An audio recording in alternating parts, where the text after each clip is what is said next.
आज हम आपको दिखा रहे हैं रोहित और ज्योति का केस। दोनों एक ही रात लगभग एक ही वक्त पर अपने घर से निकले और उसके बाद जो हुआ वो सबकी सोच से परे था। आज तक हमने जितने भी लोगों को लूटा है उन सबने कभी ना कभी हम पर शक जरूर किया है, पर पोपटलाल जी ने सिर्फ विश्वास किया। रंजीत आई मी जाऊन येते। ज्योती, एवढ्या रात्री कुठे चाललीस ग? वो बैलेंस खत्म हो गया है तो रिचार्ज करवाने जा रही हूँ। तुम कॉलेज की लड़कियां भी ना एक दिन बिना मोबाइल के रह नहीं सकती। ऐसा नहीं है आई, पूजा से नोट्स भी लेने हैं ना, तो दोनों काम हो जाएंगे। अच्छा चले जाओ, लेकिन खाने के लिए जल्दी आना। हो बाबा। तुम्ही पण ना। पर पोपटलाल जी ने इन्होंने एक स्त्री को भरोसे और विश्वास का सम्मान दिया है। रंजीत,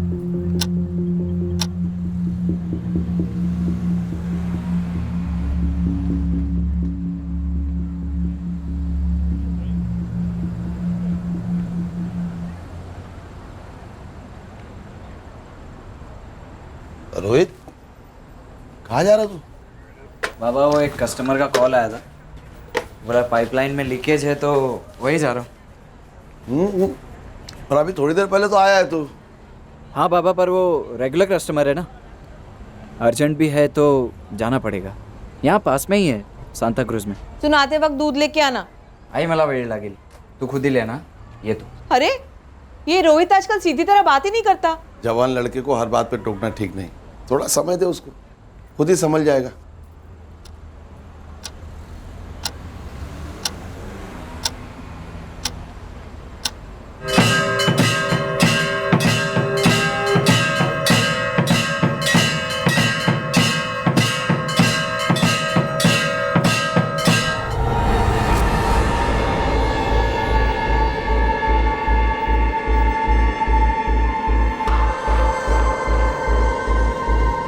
ये वाला देना।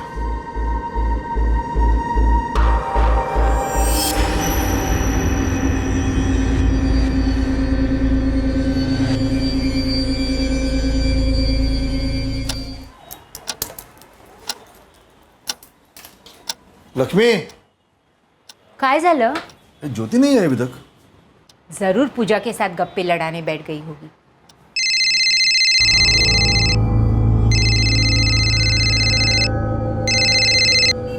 हेलो, महेश पाटिल बोल रहे हैं? जी आप कौन? क्या आप ज्योति के फादर हैं? हाँ मैं ज्योति का पिता हूँ। आप कौन बात कर रहे हो? मैं सब इंस्पेक्टर इकबाल बेग बोल रहा हूँ, एंटी मार्क पुलिस स्टेशन। बात क्या है इंस्पेक्टर साहब? देखिए जितना जल्दी हो सके कृपा दयाल हॉस्पिटल आ जाइए। ज्योति की तबीयत काफ़ी सीरियस है। क्या हुआ मेरी बेटी को? डॉक्टर्स उसका इलाज कर रहे हैं, लेकिन आप जल्द से जल्द यहाँ पहुँच जाइए। काय झालं? जी मैं ही आनंद सानी हूँ। रोहित मेरा बेटा है। रोहित को हॉस्पिटल में एडमिट किया है, वो जख्मी है। एक्सीडेंट हुआ क्या? वो ठीक तो है ना? देखिए आप जल्दी से कृपादयाल हॉस्पिटल आ जाइए। करीब 45 मिनट पहले ज्योति को काफी नाजुक हालत में हॉस्पिटल लाया गया। 7:30 पर ज्योति अपने घर से ये कहकर निकली थी कि वो अपना फोन रिचार्ज करवाने और अपनी सहेली पूजा से मिलने जा रही है। 7:40 पर रोहित भी अपने घर से निकला था। आखिर इस 1.5 घंटे के दरमियान उनके साथ क्या हुआ था? पुलिस को इस घटना की जानकारी लगभग 8:30 पर मिली।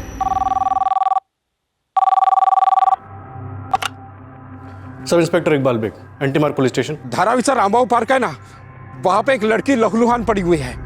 किसी ने चाकू मार दिया उसको। कब हुआ ये? अभी 5 मिनट पहले। लेकिन उसको चाकू मारने वाला इधर ही बैठा हुआ है। ठीक है, हम लोग पहुंच रहे हैं वहाँ। तब तक तुम एक काम करो, कुछ लोगों को साथ में लेके उस आदमी को वहीं रोकने की कोशिश करो, और अगर ऐसा ना हो सके तो कम से कम उसकी एक फोटो ले लेना। क्या हमला करने वाला अभी भी वहीं पर है? जी सर।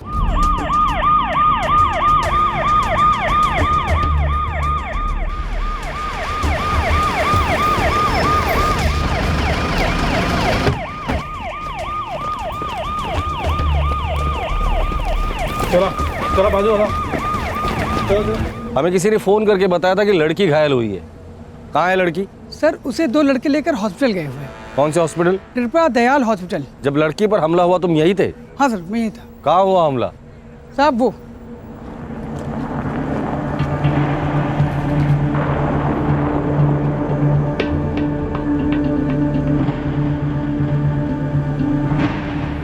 क्या देखा तुमने? साहब मैं तो वहाँ बैठा हुआ था।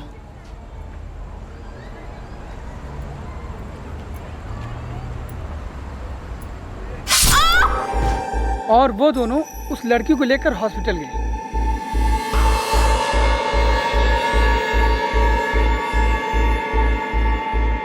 सर, पर्स में एक आईडी मिला है कॉलेज का। ज्योति महेश पाटिल, यही लड़की थी? हाँ साहब, ये वही लड़की है। सर, लड़के का नाम रोहित साने, इसके वॉलेट से इसका आधार कार्ड मिला। मोबाइल में पापा के नाम से एक नंबर सेव्ड है सर। इकबाल, इस ज्योति के पिता महेश पाटिल को इन्फॉर्म करो, तब तक मैं इस रोहित साने के पिता से बात कर। इस वारदात के वक्त पार्क में मौजूद उस्मान का कहना था कि रोहित ने ही ज्योति पर जानलेवा हमला किया था। रोहित का चाकू खरीदने के पीछे क्या इरादा था, अब यह साफ नजर आ रहा था। लेकिन अब भी कुछ बातों से धुंध हटनी बाकी थी। रोहित ने अपने आप को बुरी तरह से जख्मी क्यों किया था? इस घातक हमले का कारण क्या था?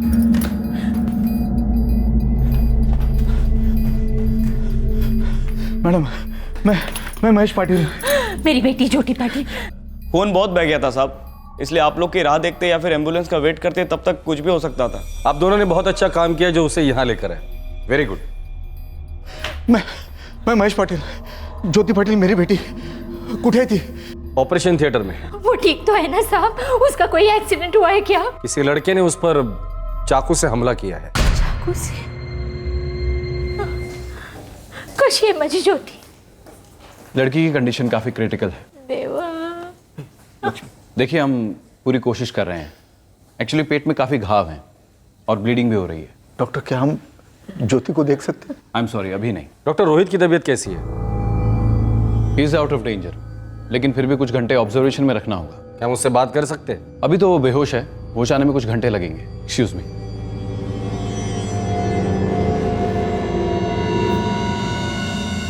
साहब, क्या वो रोहित था जिसने मेरे बेटी पे हमला किया? शायद। आप जानते हो रोहित को? कुठे है माझा रोहित? देखिए, डॉक्टर साहब से अभी बात हुई है, रोहित की तबीयत अभी ठीक है। रोहित की ऐसी हालत की किसने? शायद उसने खुद। काहे? जिस आदमी ने ये सब कुछ देखा उसने तो हमें यही बताया कि रोहित ने सबसे पहले इनकी बेटी ज्योति पर जानलेवा हमला किया और उसके बाद अपने आप पर। ऐसा नहीं हो सकता, मेरा रोहित ऐसा कर ही नहीं सकता। देखिए, अभी हम दावे के साथ तो कुछ भी नहीं कह सकते, पर जहाँ ये हादसा हुआ धारावी के पार्क में, वहाँ के लोगों ने तो यही बताया। धारावी पार्क? और मेरा रोहित तो सांता क्रूज में ही प्लम्बिंग के काम से गया था, वो धारावी पार्क में कैसे पहुंचा? हो सकता है उसने आपसे झूठ बोला हो। महेश जी, आपकी बेटी ज्योति आपसे क्या कहकर घर से बाहर निकली थी? वो रिचार्ज कराने गई थी फोन का। आते वक्त उसकी सहेली पूजा से मिलने वाली थी।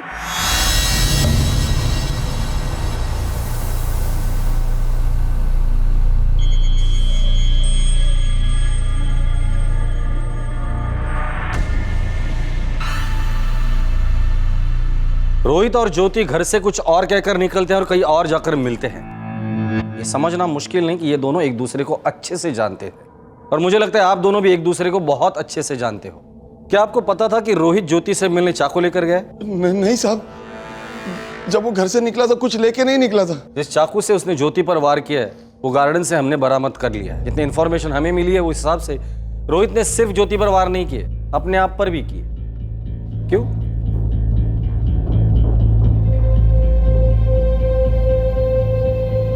देखिए, रोहित को अगर ज्योति से नफरत होती तो वो सिर्फ ज्योति पर वार करता, अपने आप पर नहीं। क्या दोनों के बीच प्यार था जो अपनी जान देकर कुछ साबित करना चाहते थे आप लोगों के सामने? आपकी बेटी ने आपसे कहा था कि वो अपनी सहेली पूजा से मिलने जा रही थी। ये पूजा रहती कहाँ है? जो जैसा नजर आ रहा था, क्या वो वैसा ही था या फिर नजरों का धोखा था और सच्चाई कुछ और ही थी? पुलिस को पता चला कि सिर्फ ज्योति और रोहित ही नहीं, उन दोनों के पिता भी एक दूसरे को सालों से जानते थे।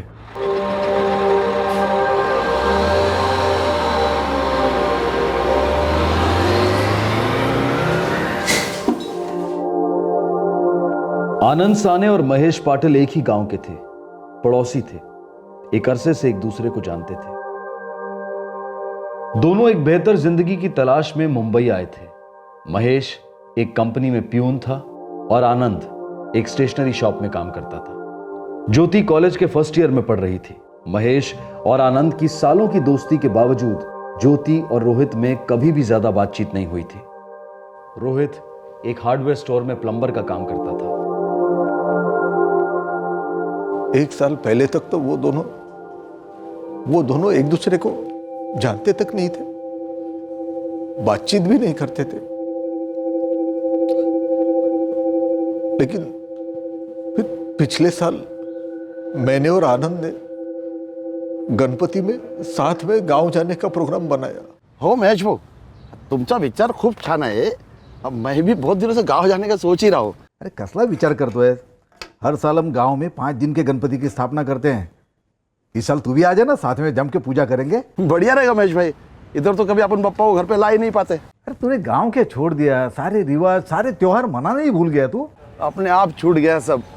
क्या है, काम में फुर्सत ही नहीं मिलती। पर महेश भाऊ, इस बार गांव जाने का बड़ा मन कर रहा है। अरे मन कर रहा है ना, तो बस मैं तेरा पक्का समझू? अरे हाँ, लेकिन वो तेरा दुकान का मालिक तुझे छुट्टी तो देगा ना? मालिक मेरा अच्छा है, मुलासारखा मानतोय मला।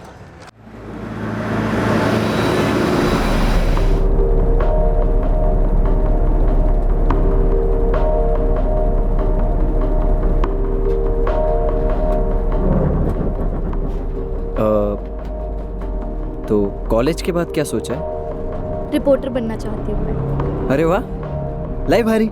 मतलब तुम टीवी पर आओगी ना? तुम्हें क्या लगता है मैं रिपोर्टर बन सकती हूँ? हाँ हाँ बिल्कुल। तुम इतना अच्छा बोलती हो, तुम कोई भी न्यूज़ दोगी ना तो लोग फटाक से मान लेंगे। अरे सच में।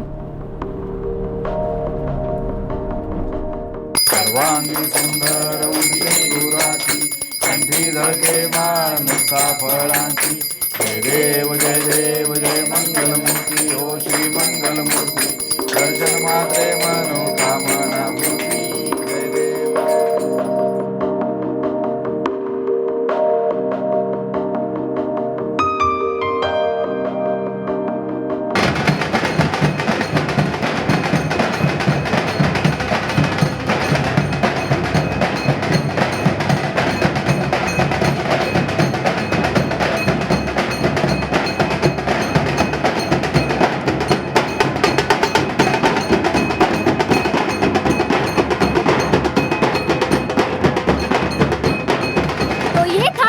अलीबाग का 5वें दिन का गणपति विसर्जन। जैसा कि आप देख रहे हैं, सारे भक्तजन काफी उत्साह में और गणपति बाप्पा मोरिया के नारों से माहौल गूंज उठा। अगर आपको गणपति विसर्जन का असली मजा लेना है तो आप यहाँ आइए, मेरे गांव अलीबाग। कैमरामैन रोहित के साथ रिपोर्टर ज्योति।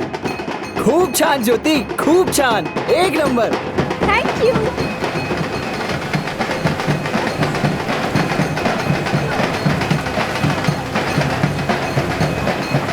सी लो ना। हाँ।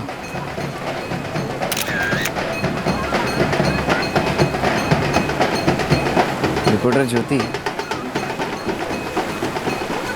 तुमसे एक सवाल पूछूं? पूछो।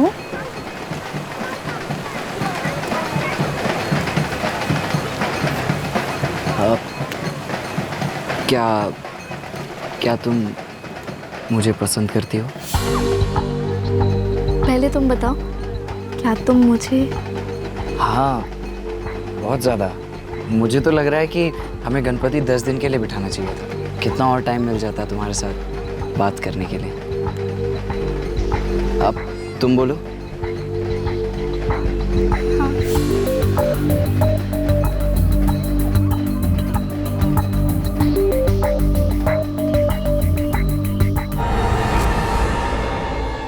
संजीव, संजीव जल्दी। सब रोहित और ज्योति की दोस्ती बढ़ती गई। हमें इस बारे में कुछ पता नहीं था, लेकिन गांव से लौटने के बाद ज्योति कुछ बदल सी गई थी।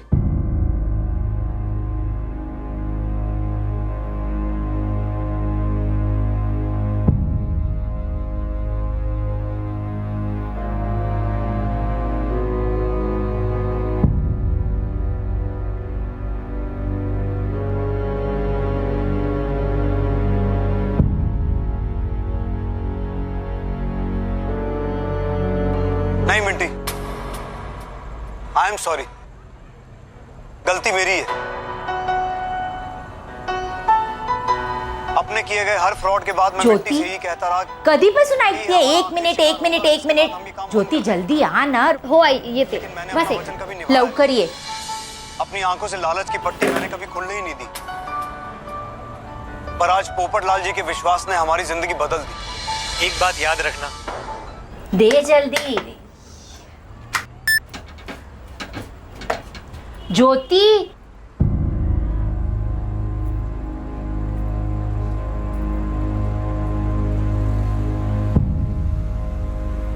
वो पापा गांव में गणपति पे मिले थे, तभी से दोस्ती हो गई। बेटा ये दोस्ती तेरे लिए सही नहीं है। ऐसा क्या बोलता है बाबा, क्या गलत है इसमें? इसमें क्या गलत है वो तुझे नहीं दिख रहा है, लेकिन मैं देख पा रहा हूँ। पहले जब अपने घर में अखबार आता था तो कूद पड़ती थी, हर एक खबर पढ़ती थी, हमें सुनाती थी। टीवी पर कोई भी नई न्यूज देखती थी तो कितने चाव से बताती थी हमें, लेकिन अभी तेरा कोई इंटरेस्ट ही नहीं है इसमें। बेटा तेरे चेहरे पर एक तेज था, तुझे लगन से पढ़ाई करता देख मैं कितना खुश होता था, लेकिन अभी ये जो बदलाव आया ना तुम में, उससे मुझे बहुत डर लगने लगा है।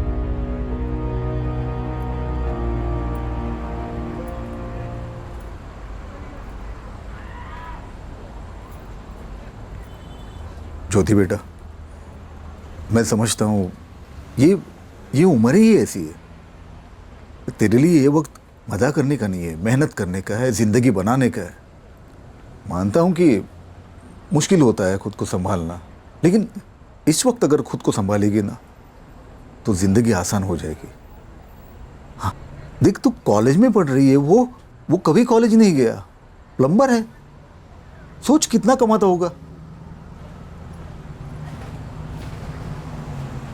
सिर्फ कुछ दिनों की खुशियों के लिए तू अपने पूरी जिंदगी की खुशियों को अनदेखा कर देगी? जब सही वक्त आएगा ना, तुझे सही लड़का मिलेगा जो तेरे लायक होगा। देख बेटा, हमारा काम तुझे आगाह करना था, बाकी तू खुद समझदार है। जो तुझे ठीक लगे वही करना।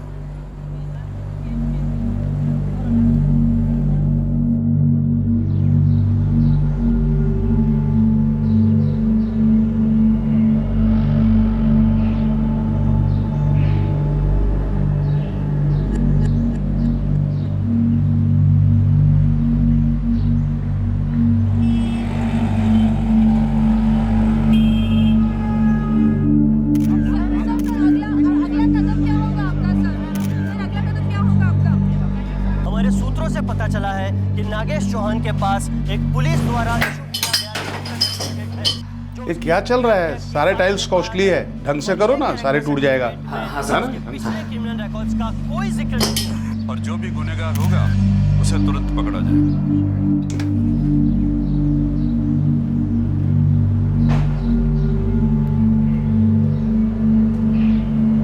हाँ रोहित। हेलो ज्योति, कहाँ हो तुम? फोन क्यों नहीं उठा रही थी? तबीयत तो ठीक है ना तुम्हारी? हाँ ठीक है। तो एक हफ्ते से फोन क्यों नहीं उठा रही थी? हेलो हेलो ज्योति, आवाज ये तो क्या? आई एम सो सॉरी, लेकिन हमें हमारा रिश्ता यहीं खत्म करना होगा। हे क्या बोलते ज्योति, क्या हुआ बोल तो। मैं अपना पूरा ध्यान मेरी पढ़ाई पर लगाना चाहती हूँ। रिपोर्टर बनना है मुझे, और मैं नहीं चाहती कि मेरे दिमाग में उसके अलावा कुछ भी आए। मैं भी तो यही चाहता हूँ ना कि तुम रिपोर्टर बनो। मैं पूरी मदद करूँगा तुम्हें। रोहित तुम समझ नहीं रहे हो, मैंने अपनी औकात से ज़्यादा बड़ा सपना देखा है, और सपने पूरे करने के लिए बहुत से सेक्रीफाइस करने पड़ते हैं। तुम्हें लगता है मेरी वजह से तुम्हारी पढ़ाई खराब हो रही है? ऐसी बात नहीं है रोहित, पर मैं तुम्हें नहीं समझा सकती। ज्योति तुम समझो मेरी बात। चाहिए तो एग्जाम तक मेरे से बात मत करो, मैं भी तुम्हें कॉल या मैसेज नहीं करूँगा, लेकिन ये रिश्ता खत्म करने वाली बात मत करो प्लीज़। रोहित प्लीज़ मेरी बात समझो। देखो जितना दुख तुम्हें हो रहा है उतना मुझे भी हो रहा है, और मैंने बहुत सोच समझ के ये फैसला किया है। हमारा रिश्ता यहीं खत्म होता है। हेलो हेलो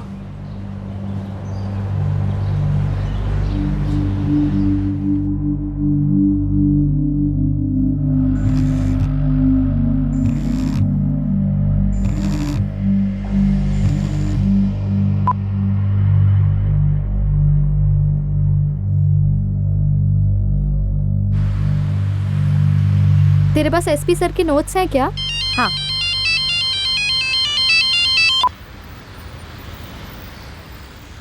हो महेश भाऊ, खरा बोलतोय मी, ये सब मेरे को मालूम नहीं था। जानता हूं आनंद, देख ये मत समझना कि मैं रोहित की शिकायत कर रहा हूं तुमसे। अरे दोनों बच्चे समझदार हैं, लेकिन ज्योति ने एक फैसला कर लिया है, उसे अभी उसके करियर पे ध्यान देना है। और ये बात उसने रोहित को कई बार समझाई है, लेकिन वो समझ नहीं पा रहा है। अरे बार बार उसे फोन करता है, और इन सारी बातों का ज्योति के पढ़ाई पे असर हो रहा है। देखो तुम रोहित को समझा दो। मैं आज ही रोहित से बात करता हूँ। जब ज्योति तेरे साथ नहीं रहना चाहती तो तू क्यों उसके पीछे पड़ा है? मैं कोई पीछे नहीं पड़ा उसकी। ज्योति भी मेरे को पसंद करती है, बस उसकी सोच बदल गई है। महेश काका ने बदल ली। कारण जो भी हो, पर बात तो यही है ना कि वो तेरे साथ नहीं रहना चाहती। देख बेटा, अभी ये बात को यहीं पे खत्म कर बस। ऐसा जिद करके क्या मिलने वाला है तेरे को पता? और बेटा तू कह के तो देख, मैं तेरे लिए ज्योति से भी अच्छी लड़की ढूंढ कर लाऊंगी, और तू उसको भूल जा। और अब तू अपनी जिंदगी जी और ज्योति को उसकी जिंदगी जीने दे।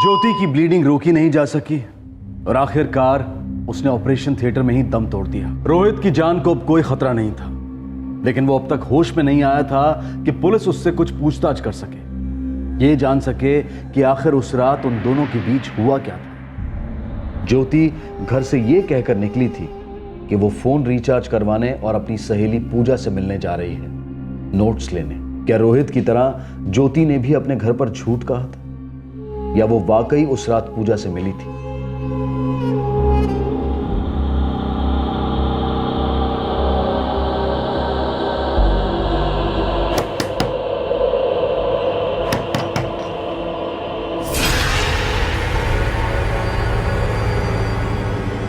पूजा, तुम्हारा सहमा हुआ चेहरा बताता है कि तुम इस केस के बारे में बहुत कुछ जानती हो। रोहित और ज्योति एक दूसरे से प्यार करते थे, लेकिन ज्योति ये रिश्ता तोड़ना चाहती थी। इनफैक्ट वो तोड़ भी चुकी थी, राइट? अगर ज्योति ये रिश्ता तोड़ चुकी थी तो घर पर झूठ बोलकर रोहित से मिलने वो क्यों गई थी? मला माहित नाही सर। पूजा, हमने ज्योति के कॉल रिकॉर्ड्स चेक किए। ज्योति ने घर से निकलने से पहले 6:30 पे तुम्हें कॉल किया था, और ज्योति के मोबाइल पर आखिरी कॉल आया था 8:14 पे, जो तुमने किया था। उस वक्त ज्योति गार्डन में थी। तुम्हारे सेल फोन की लोकेशन भी उसी गार्डन के आसपास दिखा रही थी। मतलब जब ज्योति पर हमला हुआ तब तुम वहां थी। सर, ज्योति मेरी बहुत अच्छी दोस्त थी। हम दोनों एक दूसरे से सारी बातें शेयर करते थे। ज्योति ने रोहित से ब्रेकअप कर लिया था, और ये भी मैं जानती थी, लेकिन रोहित ने उसे फोन करना बंद नहीं किया।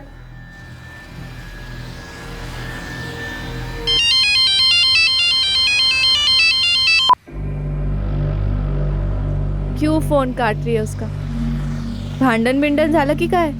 देख, अगर तू इतना भाव खाएगी ना तो एक दिन छोड़कर चला जाएगा तुझे। पूजा, आता भंकस नको। मैं मानती हूँ कि मैं रोहित को पसंद करती हूँ, लेकिन आई बाबा की बात बिल्कुल ठीक है। ये रिलेशन मुझे मेरे करियर से भटका देगा, इनफैक्ट भटका रहा है। काय ग, काय बोलतेस? तबीयत बिबीयत बरी है ना? कहीं तू आई बाबा के दबाव में आकर तो ये डिसीजन नहीं ले रही? नहीं ग, देख, रोहित से ब्रेकअप का दुख मुझे भी है, पर यही मेरे फ्यूचर के लिए सही है। ठीक है, अगर तूने सोच ही लिया है तो देख, तू एक काम करना, तू रोहित से बात कर ले, एक बार बता दे उसे सब कुछ। देख, इस तरह से फोन काटने से क्या फायदा? तुझे क्या लगता है मैंने उससे बात नहीं की होगी? पर वो नहीं समझ रहा मेरी बात। तब तो तू ठीक कर रही है। जवाब ही मत दे उसके फोन का, क्या कर लेगा? थक कर फोन करना ही बंद कर देगा। वो सब तो ठीक है पूजा, पर एक बात का डर है मुझे। किस बात का डर? ज्योति किस डर की बात कर रही थी?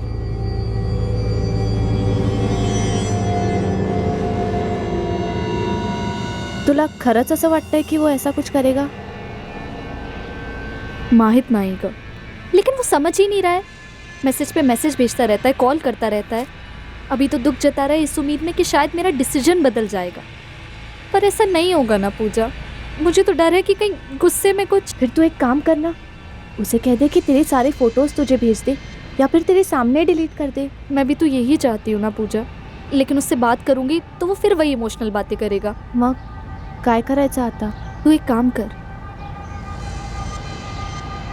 तू उससे बात कर, बोल कि मेरे सारे फोटोज डिलीट कर दे प्लीज। काय ज्योतिने सांगितलं असं? हो रोहित, इसलिए तो मैं तुमसे कह रही हूँ। तो वो खुद भी तो मेरे को बोल सकती थी ना। रोहित, वो तुमसे बात नहीं करना चाहती। जैसा वो चाहे। मैं अपने मोबाइल से सारे फोटोज ज्योति को फॉरवर्ड करके डिलीट कर दूँ, लेकिन उसको बोलो कि पहला मेरे से एक बार मिले। अगर ऐसा होता तो वो मुझे तुमसे बात करने के लिए क्यों कहती? खुद ही तुमसे बात कर लेती। पूजा, तू समझाओ तिला, एक आखिरी बार मिल ले, उसके बाद मैं कभी उसको नहीं मिलूंगा, कभी उसको ना कॉल करूंगा और ना ही मैसेज करूंगा। आई शपथ। अगर वो मेरे को छोड़ना चाहती है तो ठीक है, लेकिन एक टाइम पे हम लोग साथ में थे, एक आखिरी बार तो मिल ही सकते हैं ना।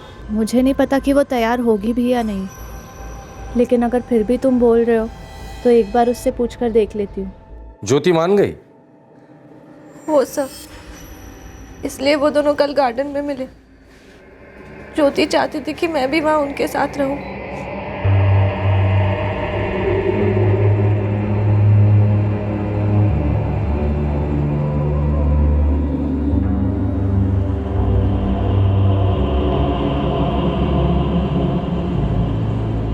और ये रोहित चाकू लेकर आया था ज्योति से मिलने? जी शायद, लेकिन सब मुझे नहीं पता था कि वहाँ ऐसा कुछ होगा।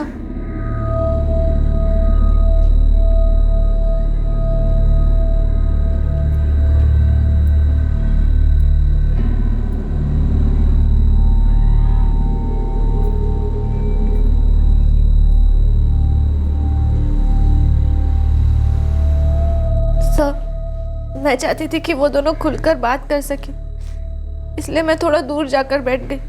मैं वहां जाकर बैठती हूँ।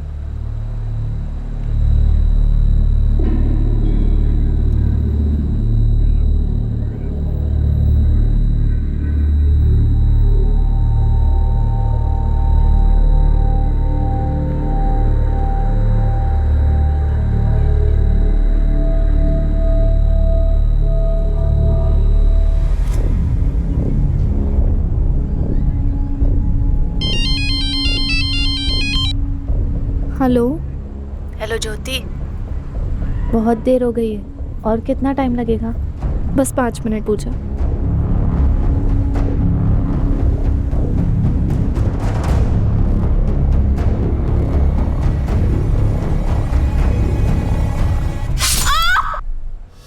मैं बहुत घबरा गई थी सर, मुझे समझ नहीं आया कि ये सब कैसे मेरी आंखों के सामने। मैंने ज्योति को तड़पता हुआ देखा, हाथ पांव ठंडे पड़ गए थे, पता नहीं चला, और पैर जैसे अपने आप चलने लग गए, और मैं वहां से भाग गई, ज्योति को उस हालत में अकेला छोड़कर। पूजा, क्या रोहित ने तुम्हारी आंखों के सामने ज्योति पर चाकू से वार किए थे? हो सर, मैं तो चाकू देखकर ही शॉक हो गई। और ज्योति? मतलब हो सकता है कि ज्योति ने अपना फैसला बदल दिया हो। ये दोनों मिले ही इसलिए होंगे ताकि ऐसा कुछ कर सके, क्योंकि जख्मी तो दोनों हुए थे। सर, मैं तो सिर्फ इतना जानती हूँ कि रोहित ने जिद की थी उससे मिलने के लिए।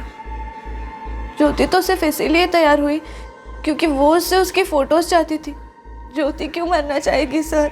वो तो जीना चाहती थी, रिपोर्टर बनना चाहती थी।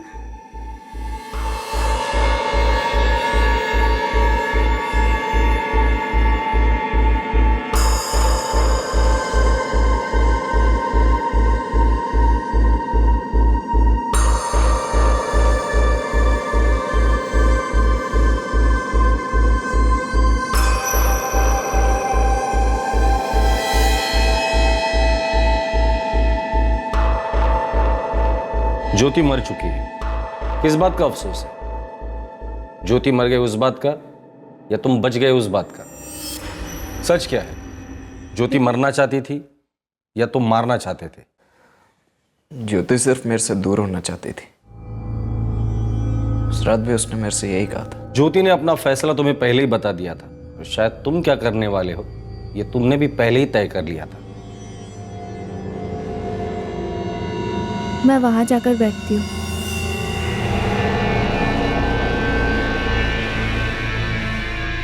रोहित प्लीज मेरे फोटोज मुझे मेरे फोन में दे दो और अपने सेल से डिलीट कर दो। तुम्हें डर है ना कि मैं तुम्हारे फोटोज का गलत इस्तेमाल करूंगा, तुम्हें ब्लैकमेल करूंगा? एकदम क्राइम रिपोर्टर की तरह ही सोचने लगी हो तुम। देखो मैं जानती हूँ तुम्हें बुरा लग रहा होगा, पर मैं नहीं चाहती कि गुस्से में कुछ भी ऐसा हो जो हम दोनों के लिए अच्छा ना हो। कितना गिरा हुआ समझती हो ना तुम मुझे। ऐसी बात नहीं है रोहित। तो कैसी बात है ज्योति? ज्योति, मैं तुम्हें नुकसान पहुंचाऊंगा? नुकसान तो तुमने पहुंचाया है मुझे। कितना आसान था ना ये फैसला लेना तुम्हारे लिए। तुम्हारे बाबा, तुम्हारा करियर सब अहमियत रखता है। मैं कुछ नहीं हूं ना तुम्हारे लिए। यहाँ तक कि तुमने मुझे ये तक नहीं बताया कि मेरी गलती क्या थी जो ये सजा दी है तुमने। मैंने कहा तो तुम्हारी कोई गलती नहीं है, मैं बस अपने करियर पे फोकस करना चाहती हूँ। और मेरा प्यार ध्यान भटका रहा है।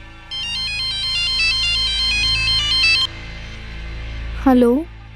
हेलो ज्योति। बहुत देर हो गई है। और कितना टाइम लगेगा? बस 5 मिनट। 5 मिनट पूछा।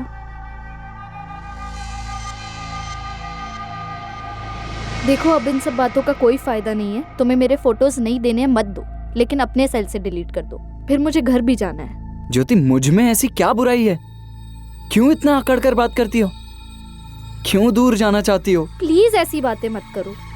ज्योति, मैं भी तो यही कह रहा हूं ना, प्लीज ये रिश्ता खत्म मत करो। देखो रोहित, इन बातों का कोई मतलब नहीं है। तुम भी अपनी जिंदगी में आगे बढ़ो और मुझे भी जीने दो प्लीज।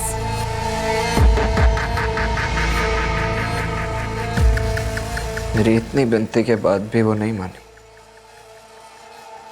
मैंने तय कर लिया था कि अगर हम साथ जिएंगे नहीं तो साथ मरेंगे। मैंने मार दिया उसे। क्या मिला उसे मारकर? वो मिली या सुकून मिला? सुकून तो तुम्हें जिंदगी भर नहीं मिलेगा, और सिर्फ तुम्हें ही नहीं, तुम्हारे माँ बाप को भी। जीत गए तुम, सच्चे आशिक हो गए तुम ना, तुम सिर्फ एक खूनी हो। एक बात समझ में नहीं आती, अगर कोई किसी से प्यार करता है तो वो उसे चोट पहुंचाने की सोच भी कैसे सकता है? ज्योति का तुमसे दूर रहने का फैसला सही था। उसके एक इनकार ने तुम्हें इतना अंधा बना दिया कि तुमने तो उसे जान से ही मार डाला। तुम क्या उसके साथ जिंदगी बिताते? ज्योति जीना चाहती थी, कुछ बनना चाहती थी। अगर तुम उससे प्यार करते ना तो उसे समझ पाते, और नहीं समझ पाते तो कम से कम उसके फैसले की इज्जत करते। वाकई में अगर तुम उससे प्यार करते तो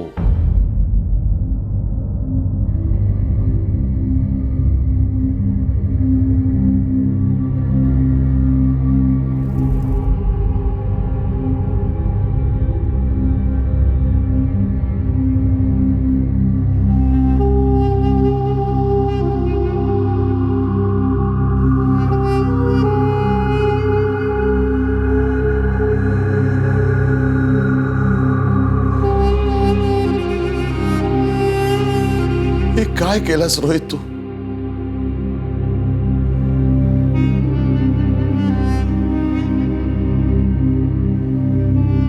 रोहित इस वक्त पुलिस की हिरासत में है। उस पर आईपीसी की धारा 302 के तहत हत्या के चार्जेस लगाए गए हैं। रिश्तों में चोट खाया इंसान जब दर्द से उभरने की बजाय उस दर्द को पालने लगता है, तब उसके मन में उमड़ रहे जज्बात को पढ़ पाना आसान नहीं होता। न तो रोहित के माँ बाप ने, न ज्योति के माँ बाप ने, और ना ही खुद ज्योति ने कभी ऐसा सोचा होगा कि रोहित इस हद तक जा सकता है। रोहित की पॉजिटिवनेस को प्यार कहना सरासर गलत होगा, क्योंकि प्यार जिंदगी संवारता है, जिंदगी देता है, जिंदगी लेता नहीं। जिससे प्यार है उसी शख्स को जान से मार कर या तबाह करके प्यार तो वापस मिलने से रहा। जरा सोचिए रोहित को क्या मिला ज्योति की जान लेकर? जिंदगी भर का अफसोस, पछतावा। इस जुनूनी ख्याल को कभी बढ़ावा नहीं देना चाहिए जो दिल में सिर्फ नफरत पैदा करता है। और ये नफरत आग की तरह से होती है जिसमें लगाने वाला खुद भी जल जाता है। ज्योति को पूरा हक था अपनी जिंदगी का फैसला करने का, एक रिश्ते में बने रहना है या उससे बाहर निकलना है। ज्योति के पिता का अपनी बेटी के भविष्य को लेकर चिंतित होना और अपनी बेटी को राय देना भी गलत नहीं था, क्योंकि आखिर में फैसला ज्योति को ही लेना था। उस पर किसी तरह का कोई दबाव नहीं डाला गया था। रोहित के माता पिता भी इस बात को अच्छी तरह से समझते थे और उन्होंने भी रोहित को समझाने की पूरी कोशिश की, लेकिन अफसोस रोहित ने किसी की नहीं सुनी। अगर कोई इंसान आपसे रिश्ता नहीं रखना चाहता तो इसे अपनी हार या अपना अपमान मान लेना बेवकूफी है। असली हार और अपमान तो तब है जब आप रिश्ता टूटने पर अपने आप पर तरस खाना शुरू कर देते हैं, उस दर्द से बंध जाते हैं, आहें भरते रहते हैं कि आखिर मुझे ही क्यों ठुकराया गया। और यही नकारात्मक और निराशावादी रवैया ही इंसान की असली हार और अपमान है।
बहुत प्यास लगी थी। ऐसा लग रहा है गले में आग लगी है। तू यहाँ कैसे आया? भटकते भटकते। तुम ही बाथरूम में थे ना? और दरवाजा? मैं यहाँ आया ही नहीं क्योंकि मैं तो हूँ ही नहीं। अजय, मैं जिंदा नहीं हूँ। तुम उनको बता दो, तुम बता दो मुकेश मर चुका है। तुम बताओगे ना?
रोजी चौकात चेन स्नॅचिंगची घटना घडली आहे. स्नॅचर लाल रंगाच्या युनिकॉर्न बाईकवर आहे. बाईक चालवणारा आणि मागे बसलेल्या मुकेश शर्मा हमारा बेटा परसों से घर नहीं लौटा साहब.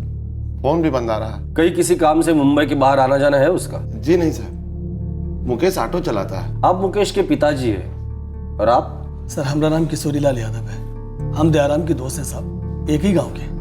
हम सभी यूपी से आए हैं साहब काम की तलाश में. यहीं प्रगति नगर की चाली में रहते हैं. कोई खास दोस्त हो सकता है, किसी दोस्त के साथ कहीं गया हो? सर हमारा बेटा अजय मुकेश का बहुत ही खास दोस्त है. उसके अलावा उसका और कोई खास दोस्त नहीं है. अजय करता क्या है? टैक्सी चलाता है साहब. इस वक्त अजय कहाँ है? साईं बाबा के दर्शन करने शिरडी गया है साहब. हमने उसको फोन लगाया था, उसने बताया कि उसे मुकेश के बारे में कुछ नहीं पता. मुकेश हर बात अजय को बताता है साहब. पता नहीं इस बार काहे कुछ नहीं बोला. ये अजय शिरडी कब गया? परसों गया साहब. जब मुकेश घर नहीं लौटा तो सबसे पहले फोन हमने अजय को ही लगाया था साहब. अरे आओ दया आओ, खाना खाओगे? दाल बना रहे. किशोरी हाँ. अजय घर लौटा है का? कब है का? आज तो शाम को गाड़ी लगा दिया. घर आया, हाथ मुंह धोया और दर्शन करने चला गया शिरडी साईं बाबा के.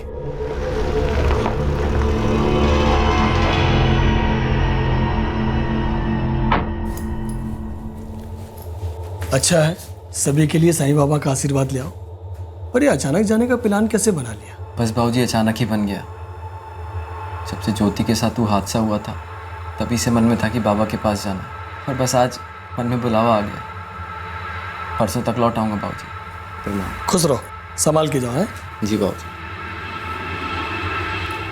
वो तो सामने को चला गया, पर बात कहाँ दया? किशोरी वो मुकेश अभी तक घर नहीं लौटा. 11 बज रहा है और फोन भी बंद आ रहा है. मुकेश को दूध पीता बच्चा है. अरे बैठा होगा दोस्तों के साथ गपशप लड़ाते कहीं. गप तो सिर्फ अजय के साथ लगाता है ना. तो कौन लंबा भाड़ा मिल गया होगा. तो फोन करके बताना चाहिए था. पता नहीं काहे अब जी बहुत घबरा रहा है.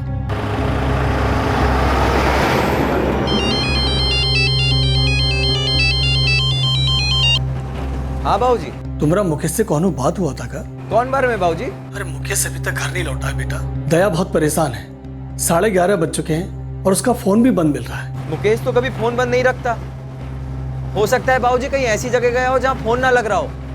आप दया काका को कहिए चिंता ना करे, मुकेश आ जाएगा. अरे हम भी यही समझा रहे थे दया को, लेकिन परेशान है. ठीक है.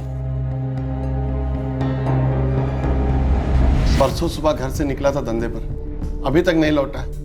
फोन भी बंद आ रहा है. साहब मुकेश और अजय कभी भी अपना फोन बंद नहीं रखते और हर रोज अपना काम खत्म करके लगभग टाइम से घर लौटाते. देखिए हो सकता है किसी काम में फंस गया हो या फोन की बैटरी खत्म हो गई हो. फिर भी हम लोग मुकेश को ढूंढना शुरू कर देते. लेकिन हाँ, मुकेश अगर घर लौटा है तो तुरंत हमें बता दीजिए. कामड़े हॉस्पिटल और मॉर्ग रूम चेक करना और ये फोटो सब जगह सर्कुलेट कर दो. हो सर. देखिए आप लोग भी घर चले जाइए. अगर मुकेश की कोई खबर मिलती है तो आपको इन्फॉर्म कर देंगे. अरे नहीं अजय बेटवा, कौनो पता नहीं चला है. वैसे हम पुलिस में रिपोर्ट दर्ज करा दी है. ठीक है बाबूजी, अगर कुछ पता चले तो हमका फौरन मोबाइल कीजिए. अभी हम दर्शन के लिए जा रहे हैं और दया काका को कहिए चिंता ना करें, मुकेश घर आ जाएगा.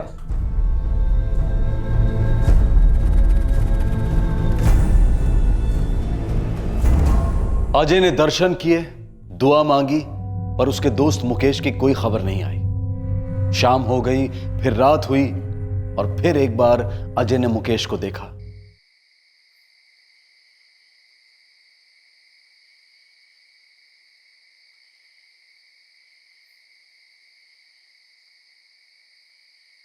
तुमने नहीं बताया ना?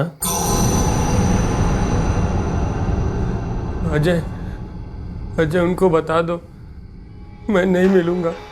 मुझे ढूंढने की कोशिश ना करें. हाँ?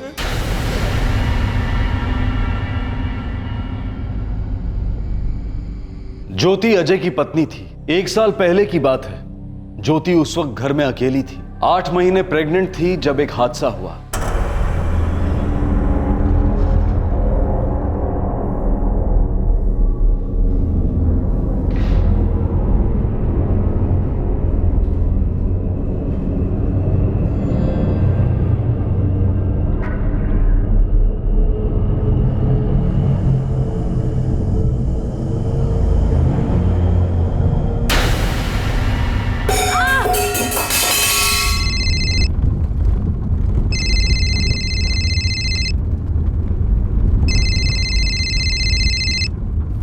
हाँ ज्योति बोल।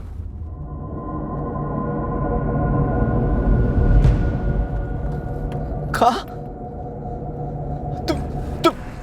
तुम चिंता ना कर, हम अभी पहुंचे वहां पे।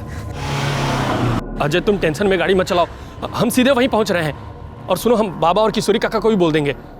हाँ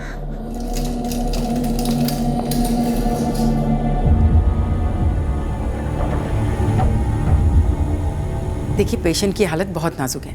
हमें सिजेरियन करके बच्चे की जान बचाने की कोशिश करनी होगी। हमारे पास बिल्कुल भी वक्त नहीं है। कानून खतरा की बात तो नहीं है ना मैडम जी? ये हमारा पहला बच्चा है। देखिए, इस वक्त हमारे पास कोई चारा नहीं है। आप प्लीज फॉर्म भर के सबमिट कर दीजिए, तब तक मैं ऑपरेशन की तैयारी करती हूँ। Excuse me.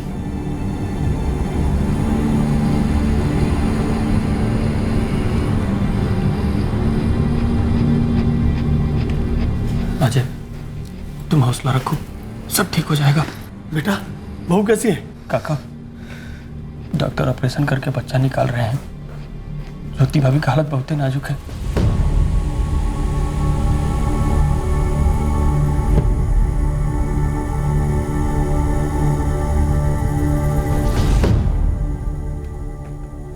ज्योति अब खतरे से बाहर है, बट आई एम सॉरी, बच्चा पेट में ही मर चुका था।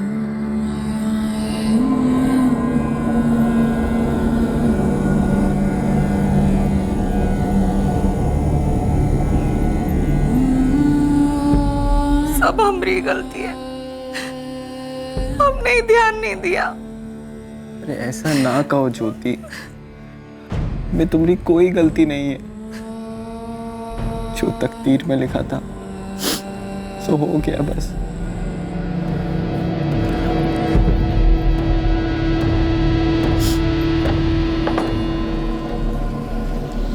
यार मुकेश, तुम्हारी ज्योति भाभी अभी भी सदमे में है। हमारी मानो तो ज्योति भाभी को गांव भेज दो। देखो वहाँ तुम्हारी अम्मा रहती हैं, भाभी का मन लगा रहेगा और धीरे धीरे सब ठीक हो जाएगा भाई। यहाँ रहेंगी तो बार बार वही सब याद आएगा।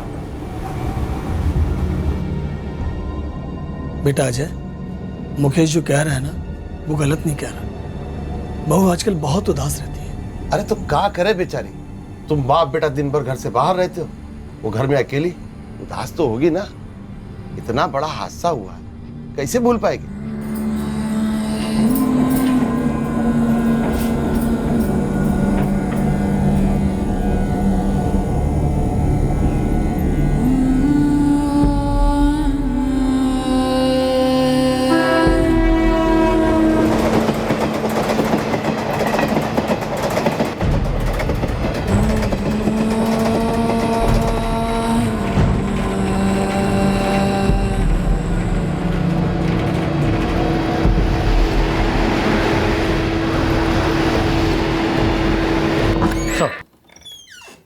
सभी हॉस्पिटल और मॉर्ग रूम में चेक किया सर, मगर मुकेश की कोई इन्फॉर्मेशन नहीं। Call record? सर 1 दिसंबर को रात 9:30 बजे उसका फोन स्विच ऑफ हुआ सर। कहाँ? सूचकवाड़ी के आसपास सर। हम उस इलाके के सारे ऑटो ड्राइवर से भी बात कर रहे हैं। किसी पे शक करे ऐसा कोई नंबर? नहीं सर, ज्यादातर फोन कॉल उसके घर वालों और अजय को ही किए गए। ये रिक्शा खुद की है या किराए की? किराए की है सर। कांस्टेबल भोसले को भेजा है रिक्शा के मालिक से बात करने के लिए।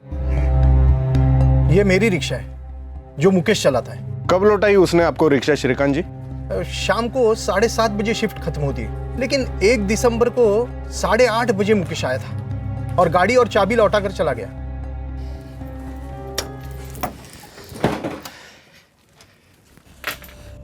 चलते हैं सेठ। कितनी बार समझाया तुम्हें? देख, तेरी शिफ्ट 7:30 बजे खत्म होती है, लेकिन तू रोज 1 घंटा लेट होता है गाड़ी लौटाने में।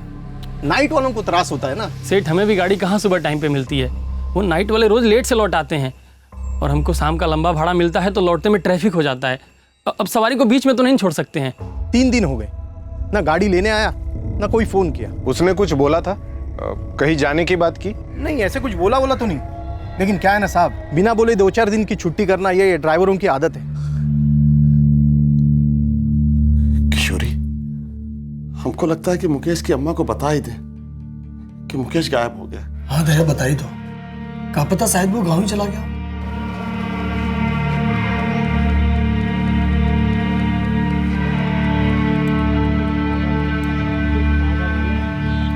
गायब कैसे हो सकता है जी? सब ठीक तो है ना? कौनो ठीक नहीं है सरला। 3 दिन से मुकेश का कौनो पता नहीं है। लेकिन वो कुछ तो बोल कर गया होगा ना। आप कहीं डांट वाट तो नहीं दिए उसको? नहीं नहीं, ऐसे कोनो बात नहीं हुई है। पुलिस को बता दिए हैं, वो भी ढूंढ रहे हैं उसको। क्या बोल रहे हैं आप? हमको लगा कहीं गांव वाँव तो नहीं पहुंच गया, इसके लिए फोन किए थे। आपको बिना बताए गांव काहे आएगा जी? अच्छा सुनो, तुमको कुछ पता चले और कुछ सुनाई दे उसके बारे में तो तुरंत हमको फोन मिलाना। हाँ, गांव भी नहीं गए हैं मुकेश। गजेंद्र। हाँ माँ।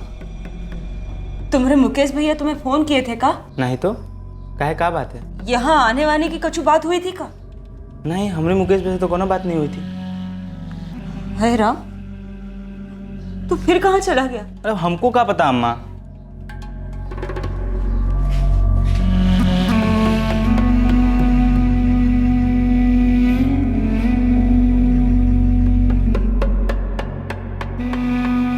मुकेश के बाबूजी कह रहे थे तुम्हारे अजय को भी कुछ पता नहीं है कि मुकेश कहाँ चला गया। का? अजय ने हमें कुछ नहीं बताया, ना ही उसके बाबूजी ने। 3 दिन से कुछ अता पता नहीं है हमरे मुकेश का। हमें भी आज ही पता चला।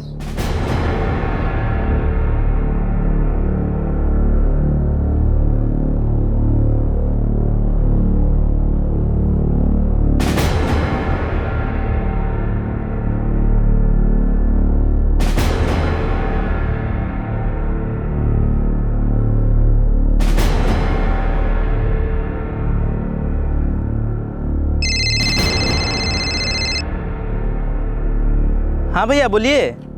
गजेंद्र तुमसे कुछ बात करनी है। हाँ कहिए ना भैया, क्या बात है? घर में सब ठीक है ना? हाँ सब ठीक है घर पर, आप बोलिए। अभी नहीं, मैं तुमको बाद में फोन करता हूँ।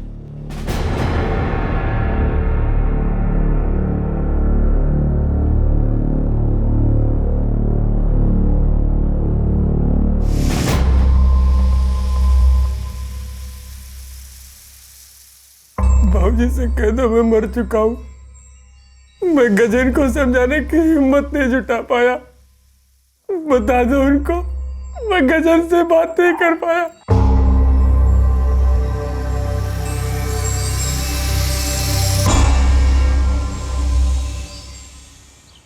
1 दिसंबर रात 8:30 बजे ये मुकेश शर्मा श्रीकांत मात्रे का रिक्शा लौटाता है और घर जाने के बजाय वो सूचकवाड़ी में आता है या यहाँ से गुजरता है। और सर लगभग उसी समय रात को 9:30 बजे उसका फ़ोन स्विच ऑफ हो जाता है, क्योंकि यही उसके फ़ोन की लास्ट एक्टिव लोकेशन है सर। कब समझ में नहीं आ रहा है, रात 9:30 बजे सुनसान इलाके में ये मुकेश शर्मा क्यों आया होगा? है क्या यहाँ?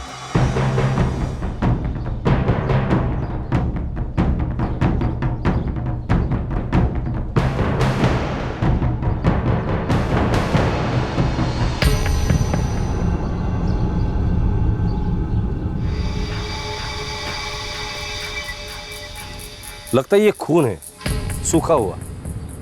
कामड़े, ये मिसिंग केस है या मर्डर केस? एक काम करो, फॉरेंसिक को बोलो सैंपल ले ले। और हाँ, ये मुकेश का बैकग्राउंड क्या है? सर मुकेश के पिता दयाराम से बात हुई थी, जब वो ये पूछने आया था कि उनके बेटे के बारे में कुछ पता चला है या नहीं। तुम्हें उनके बारे में क्या पता चला? यही कि ये दोनों परिवार यूपी के सीतापुर जिले से किसी बिस्वान नाम के गाँव। सर अजय के पिता किशोरी लाल वहाँ टैक्सी चलाते थे। वो 3 साल पहले यहाँ मुंबई आए और यहाँ टैक्सी चलाने लगे। फिर उनके पीछे पीछे अजय भी मुंबई आए और वो भी यहाँ टैक्सी चलाने लगे। दोनों परिवार एक दूसरे के काफी करीब लगते हैं। फिर किशोरी लाल का खास दोस्त और मुकेश के पिता दयाराम भी मुंबई आए और उसके बाद मुकेश भी मुंबई आ गया और वो यहाँ ऑटो चलाने लगा। दयाराम और किशोरी लाल जब मिसिंग कंप्लेंट दर्ज कराने आए थे तो बता रहे थे कि अजय और मुकेश खास दोस्त है। हाँ सर, दोनों लंगोटिया यार है, दयाराम जी बता रहे थे। लंगोटिया यार है और उसे अपने दोस्त के गायब होने के बारे में कुछ भी पता नहीं है। शिरडी से कब लौट रहा है वो? आज लौटेगा, 1 दिसंबर को गया था सर। ये इत्तेफाक है या कुछ और? जिस दिन मुकेश गायब हो गया उसी दिन अजय शिरडी गया। सर किशोरी लाल जी बता रहे थे कि जब से अजय की पत्नी ज्योति के साथ ये हादसा हुआ और उसने अपना बच्चा खोया, तब से अजय शिरडी जाने के लिए सोच रहा था। ये अजय शिरडी अपनी बीवी के साथ गया है? नहीं सर, उसकी बीवी उसके गांव में अपनी सास के साथ रहती है। इस अजय यादव को फोन करके बोलो शिरडी से सीधा पुलिस स्टेशन है और हमें दर्शन दे। शिरडी में अजय यादव एक भयंकर सपने से आतंकित हो रहा था। उसके सपने में उसका सबसे करीबी दोस्त मुकेश उससे बार बार ये दलील कर रहा था कि वो मुकेश के पिता दयाराम शर्मा से ये बात कहे कि वो जिंदा नहीं है, मर चुका है। वो अजय से कह रहा था कि वो अपने छोटे भाई गजेंद्र से बात नहीं कर पाया था। ये सपना अजय को बार बार क्यों आ रहा था? मुकेश दरअसल अजय को क्या बताने की कोशिश कर रहा था? क्या अजय इस सारे माजरे के बारे में कुछ जानता था? क्या अजय किसी को कुछ बताने वाला था?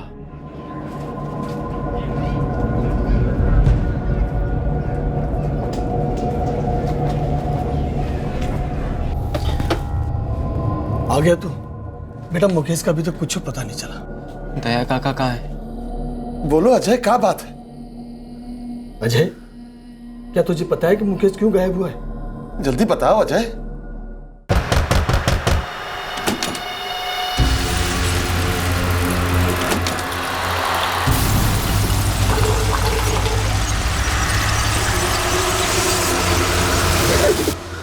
अजय, गजेन। गजेन? हमारा गजेन? गजेन को कुछ पता है इस बारे में? गजेन कुछ किया है? पहले भी करता था और अभी भी करता है। और कैसी हो? ठीक हो? वो तो तुम्हारा चेहरा बता रहा है कि कितनी ठीक हो। यहाँ अकेला अकेला लगता होगा, नहीं? ऐसी कोई बात नहीं है। और तुम ये सब क्यों पूछ रहे हो? नहीं, हम तो बस जानने की कोशिश कर रहे हैं कि अजय भैया की याद में तड़प रही हो या नहीं। गजेन, तुम्हारा ये बात करने का ढंग ना हमका बिल्कुल पसंद नहीं है। और ये घुमा घुमा कर तुम कहना क्या चाहते हो? हाँ, तो घुमा फिरा के तो हम बात कर नहीं रहे हैं, हम तो सीधी बात कर रहे हैं। वही बात कर रहे हैं जो तुम्हारे दिल के साथ साथ तुम्हारा बदन तुमसे कहना चाहता है। बकवास बंद करो गजेन। बकवास नहीं, हकीकत है। वो हकीकत जो तुम्हें दिन रात सुबह शाम नोचती रहती है। हम दोनों एक दूसरे को खुश कर सकते हैं। देखो, हमारा मुंह हमेशा बंद रहेगा, सुकून की तुम्हें कोई कमी नहीं होगी। सोचो मत, हाँ बोल दो बस।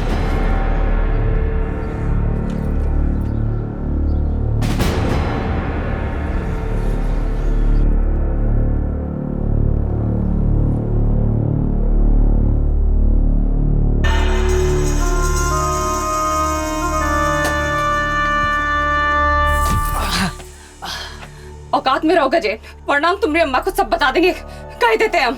क्या सब कुछ बता देंगे ज्योति भाभी? ये भी बता देंगे कि आप ही ने हमको उकसाया है। झूठ है ये, कोई नहीं मानेगा तुम्हारी बात। चलो मान लेते हैं कि कोई नहीं मानेगा। सब हमें 2-2 थप्पड़ लगा देंगे, अम्मा, बाबूजी, मुकेश भैया।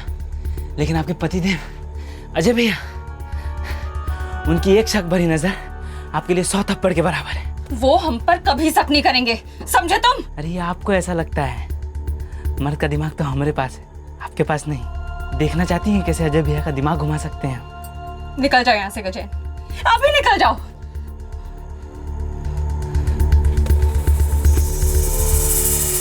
लौटेंगे, फिर लौटेंगे, और इस उम्मीद में लौटेंगे कि हमारी ज्योति भाभी का दिल पिघल जाए।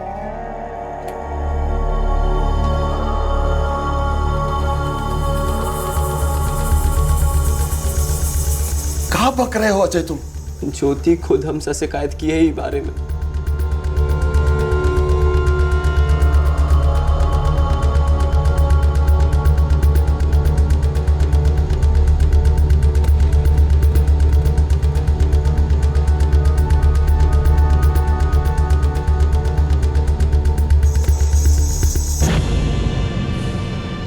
अजय, बेटा अजय, हमरे मुकेश का इस सबसे क्या लेना देना?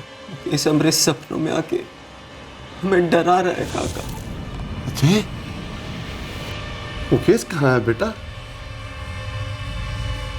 क्या जानते हो तुम? और इस सपना अपना क्या बोल रहे हो? हम गजेन से बात नहीं कर पाए काका, हमारी हिम्मत ही नहीं हुई। तो हमने मुकेश से कहा कि वो गजेन से बात करे। यार 15 दिन से चल रही सब, और ज्योति ने आज जाकर हमें बताया। गजेन? अपना गजेन? हाँ यार, तुम्हारी ज्योति भाभी झूठ बोलेगी का? देख मुकेश, हम लोग बचपन से साथ में पले बड़े। गजेन तुम्हारा छोटा भाई है, नहीं तो गांव जाके अभी तक हम ही उसकी हड्डी तोड़ दिए होते। बेहतर यही होगा कि तुम उसे बात करो और बोलो कि आज से, अभी से ये सब बंद होना चाहिए। कितना गलत कर रहा है गजेन, सोचो। हमारी बीवी ज्योति के साथ तुम्हारा छोटा भाई बदतमीजी कर रहा है। अरे भाभी है वो की। तो कहा गजेन ने मुकेश के साथ कुछ किया है? बोलना। मुकेश ने गजेंद्र से बात की थी, लेकिन उनका बात भी ज्योति का फोन आया। कह रही थी सुधरा नहीं है, अभी भी बदतमीजी करता है। कछु नहीं बदला है जी, वो नहीं सुधर रहा, अब तो और ज्यादा बदतमीजी करने लगा है। का क्या उन्हें? भद्दी भद्दी सी बातें करता है, फोन पर गंदी गंदी फिल्म दिखाने की कोशिश करता है। अम्मा जी जैसे ही घर से जाती है, घर में गुस्सा चला आता है। हम परेशान हो गए जी, हम ना अम्मा जी से कुछ कह सकते हैं, ना उसे यहाँ आने से रोक सकते हैं।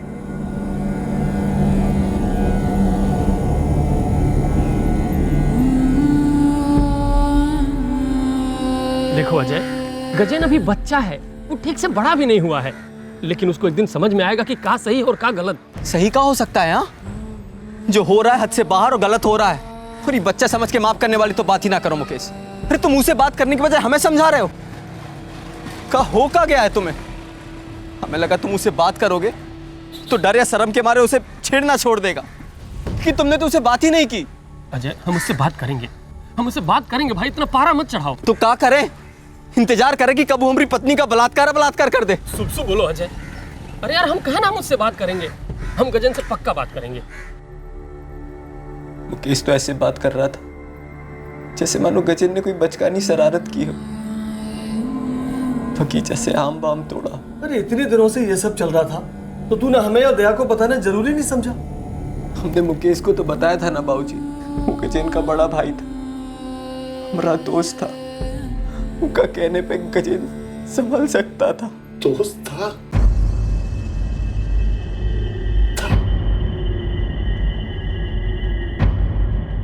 का क्या मतलब है अजय?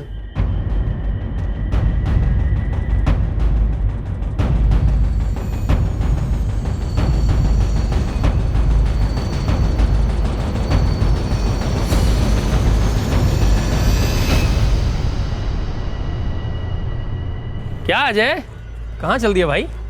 अरे शिरडी जा रहे हैं, बड़े दिनों से मन में था कि बाबा के दर्शन कराएं। अरे तो हमको क्यों नहीं बताया, हम भी बाबा के दर्शन कर लेते। अरे तो अभी चलो। तुम 2 मिनट रुको, हम घर से बैग लेके आते हैं। हाँ? सुनो तो, हाँ, बस लेने से पहले एक पौवा मार लेते हैं, बैग बाद में ले लेंगे। जियो बेटा, नेकी और पूछ पूछ। तो चले चलो।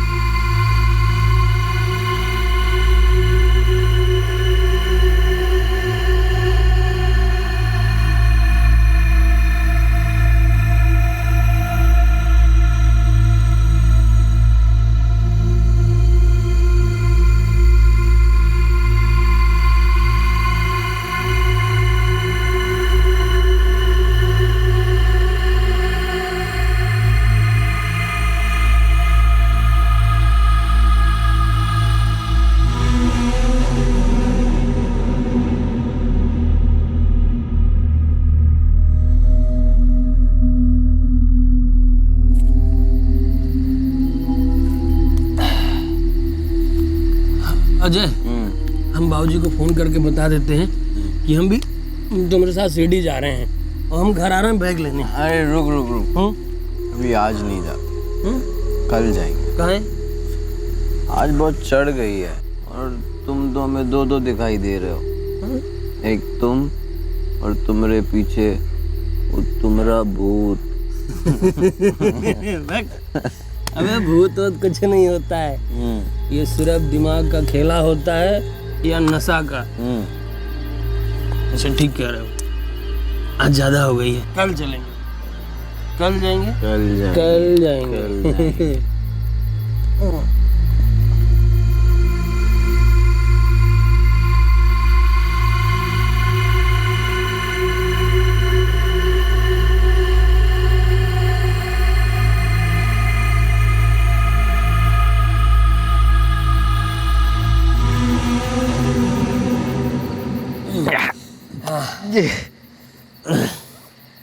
अरे क्या बात है, एक बोतल और है का? बोतल नहीं, हाँ कुछ और है। क्या है? ये तो छुरा जैसा दिख रहा है। पर एक ही दिख रहा है, दो दो नहीं। छुराई है हाँ और एक ही है हाँ। जो तुम्हारे 2 टुकड़े कर देगा।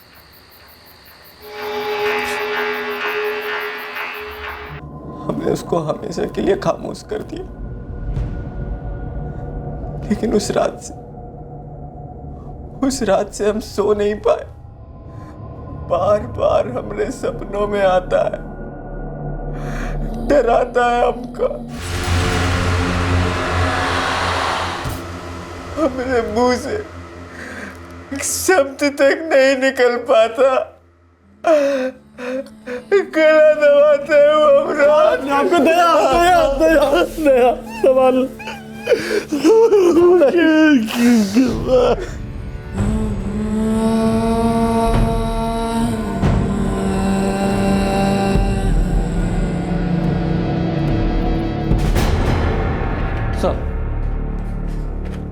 सर फॉरेंसिक टीम ने क्राइम सीन से वो ब्लड सैंपल्स ले लिए। डिटेल रिपोर्ट आने में तो थोड़ा वक्त लगेगा, लेकिन शुरुआती जांच से पता चला है कि वो ब्लड ह्यूमन ब्लड है सर।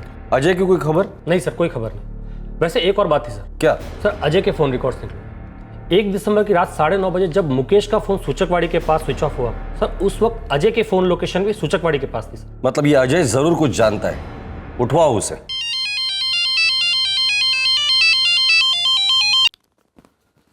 हेलो, अजय यादव?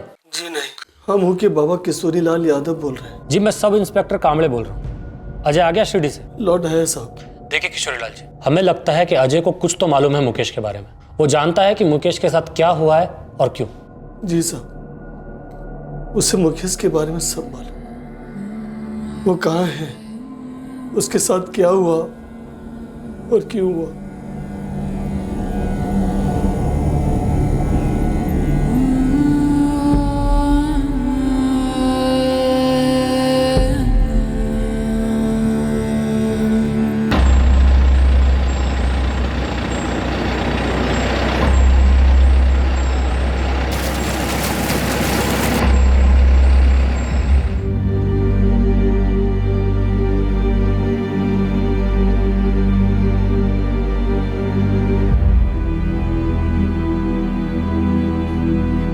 से कम एक बार तो कह दिए होते ज्योति, एक इशारा ही कर देती। हमने उनसे कहा था अम्मा जी, अब हम क्या जानते थे कि बात इतनी आगे बढ़ जाएगी। आप ही कहिए अम्मा जी, हमारी क्या गलती थी। वो हमारे पति है, उनसे ना बताते तो किससे बताते।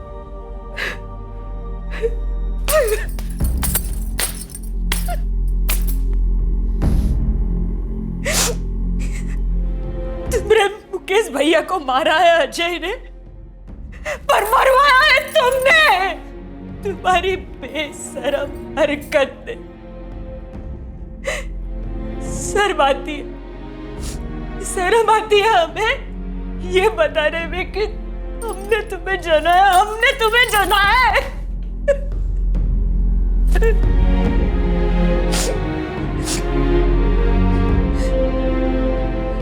मुकेश हमेशा से हमारा अच्छा बेटा था।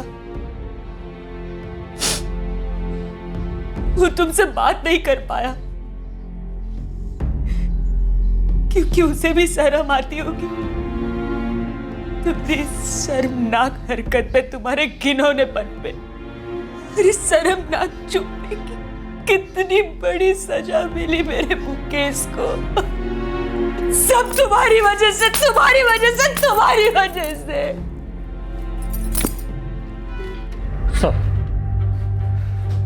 सर डीएनए रिपोर्ट आ गई। दयाराम शर्मा से मैच भी होती है। बॉडी मुकेश की है सर। मर्डर वेपन वो छुरा और मुकेश का मोबाइल? सर डाइवर्स नाले में अभी भी ढूंढ रहे हैं, लेकिन हमें उस दुकानदार का स्टेटमेंट मिल गया है जिससे अजय ने छुरा खरीदा था, लेकिन सर मोबाइल अभी नहीं मिल पाया। ठीक है कांबळे, चार्जशीट फाइल कर दो। किशोरी, कुछ समझ में नहीं आ रहा है, का सही था का गलत था। हमरे बेटे अजय ने जो किया ना, बहुत ही गलत था। कम से कम एक बार हमसे कह तो दिया होता। मुकेश भी तो हमसे कुछ कह सकता था ना। ये मामला सुलझाया जा सकता था दया। पर कहा कर बैठा हमारा बेटा अजय, कहा कर दिया उसने। हम अब यहां नहीं रहेंगे किशोरी, कौनो मतलब है नहीं बनता।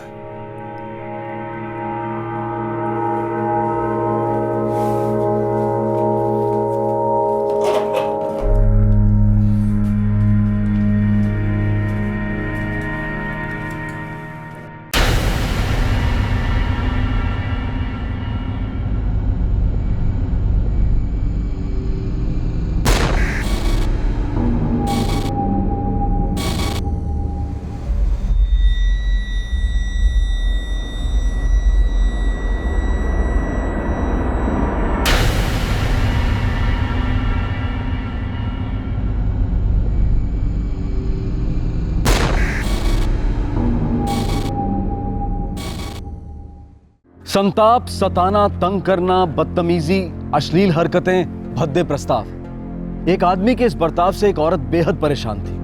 उसने हजारों मील दूर रह रहे अपने पति को यह बात बताई। पति को लगा कि समस्या को हल करने के लिए सताने वाले के बड़े भाई को यह बात बतानी चाहिए, जो कि उसका जिगरी दोस्त था। लेकिन बातें नहीं हुई। एक कत्ल हुआ और उस कत्ल का अंजाम यह हुआ कि पति अजय को भयंकर सपने आने लगे, जहां सपने में मारा गया आदमी मुकेश उससे बार बार यह कह रहा था कि वो सबको बता दे कि उसने क्या किया है। आखिरकार गुस्से पर पछतावा हावी हुआ और अजय ने सबके सामने आकर अपने जुर्म को कबूल कर लिया।